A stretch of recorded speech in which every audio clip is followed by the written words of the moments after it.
वश में किए हुए मन वाला योगी इस प्रकार आत्मा को निरंतर मुझ परमेश्वर के स्वरूप में लगाता हुआ मुझ में रहने वाली परमानंद की पराकाष्ठा रूप शांति को प्राप्त होता है। हे अर्जुन, यह योग न तो बहुत खाने वाले का, न बिल्कुल न खाने वाले का, न बहुत शयन करने के स्वभाव वाले का, और न सदा जागने वाले का ही सिद्ध होता है। दुखों का नाश करने वाला योग तो यथा योग्य आहार विहार करने वाले का, कर्मों में यथा योग्य चेष्ट करने वाले का और यथा योग्य सोने तथा जागने वाले की सिद्ध होता है। अत्यंत वश में किया हुआ चित्त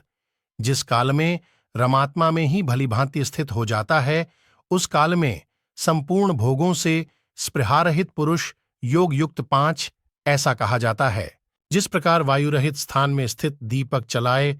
मान नहीं होता,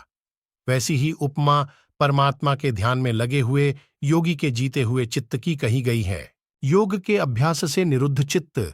जिस अवस्था में उपराम हो जाता है और जिस अवस्था में परमात्मा के ध्यान से शुद्ध हुई सूक्ष्म बुद्धि द्वारा परमात्मा को साक्षात करता हुआ सच्चिदानंद घन परमात्मा में ही संतुष्ट रहता है, इंद्रियों से अतीत केवल शुद्ध हुई सूक्ष्म बुद्धि द्वारा ग्रहण करने योग्य जो अनंत आनंद है, उसको जिस अवस्था में अनुभव करता है और जिस अवस्था में स्थित यह योगी परमात्मा के स्वरूप से विचलित होता ही नहीं, परमात्मा की प्राप्ति रूप जिस लाभ को प्राप्त होकर उससे अधिक दूसरा कुछ भी लाभ नहीं मानता, और परमात्मा प्राप्ति रूप जिस अवस्था में स्थित योगी बड़े भारी दुख से भी चलायमान नहीं होता, जो दुख रूप ससारक सोगस रहित है तथा जिसका नाम योग है, उसको जानना चाहिए।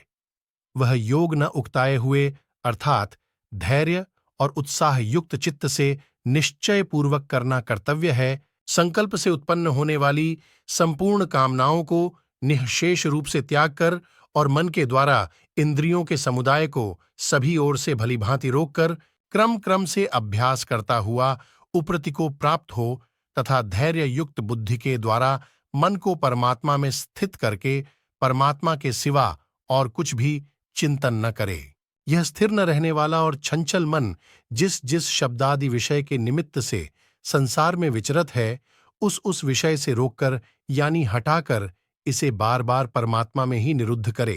क्योंकि जिसका मन भली प्रकार शांत है, जो पाप से रहित है और जिसका रजोगुण शांत हो गया है, ऐसे इस सच्चिदानंद घन ब्रह्म के साथ एक ही भाव हुए योगी को उत्तम आनंद प्राप्त होता है। वह पापरहित योगी इस प्रकार निरंतर आत्मा को परमात्मा में लगाता हुआ सुखपूर्वक परब्रह्म परमात्मा की प्राप्ति रूप अनंत आनंद का अनुभव करता है। सर्वव्यापी अनंत चेतन में एक ही भाव से स्थिति रूप योग से युक्त आत्मा वाला तथा सब में समभाव से देखने वाला योगी आत्मा को संपूर्ण भूतों में स्थित और संपूर्ण भूतों को आत्मा में कल्पित देखता है। जो पुरुष संपूर्ण भूतों में सबके आत्मरूप मुँह वासुदेव को ही व्यापक देखता है और संपूर्ण भूतों को मुँह वासुदेव के अंतर्गत देखता है, उसके लिए मैं अदृश्य नहीं होता और वह मेरे लिए अदृश्य नहीं होता। जो पुरुष एक ही भाव में स्थित होकर संपूर्ण भूतों में